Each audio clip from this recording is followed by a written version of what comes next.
युववर्गों पाई मोहन सरकार को बड़ घोषणा सबु शिक्षित पिलांकु नियुक्ति देबे राज्य सरकार। बड़ बड़ अंतर्जातीय कंपानी सह मोहन कटिल।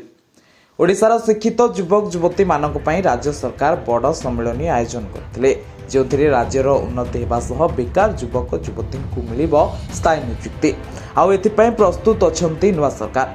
किभଳି ओडिशारे अधिक शिल्प प्रतिष्ठा हेबो, राज्यर राजस्व द्विगुणित हेबो, से नै तत्पर अछंती मोहन सरकार।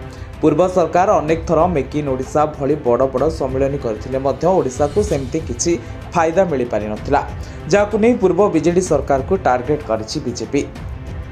आ ओडिशा को एबे एही सम्मेलन माध्यम रे आसीबे मित्तल, वेदांत, जेएसडब्ल्यू, टाटा, बिरला भली बड़ बड़ कंपनी। बड़ पुंजी निवेश पाई बुझामणा हेबो। ओडिया युवक युवती को नियुक्ति देबा उपरे रहिबो फोकस।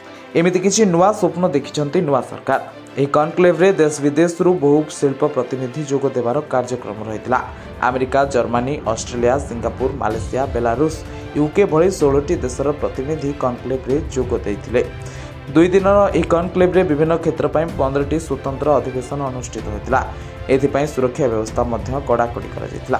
ତେବେ ନବୀନ ସରକାରଙ୍କୁ ନେଇ ବିଜେପିର ସମାଲୋଚନା ରାଜନୀତିକୁ ଜୋର କରିଛି। ଶିଳ୍ପ ମନ୍ତ୍ରୀ ସମ୍ପଦ ସ୍ୱାଇଁ କହିଛନ୍ତି, पूर्वर अनेक MOU होता किंतु ग्राउंडिंग रेट रे काम नथिला।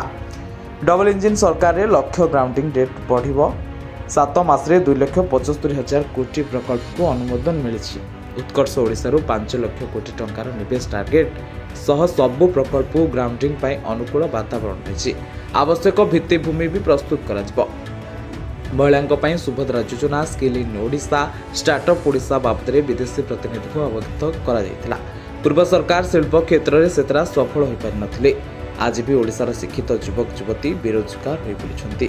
तेबे नुआ और पुराना सरकार रे एमिति दोषारोप भितर ओडिशार पुंजीनिवेश केते सफल होउछि ताहा उपरे समस्तक नजर। Bureau report, recall Odisha.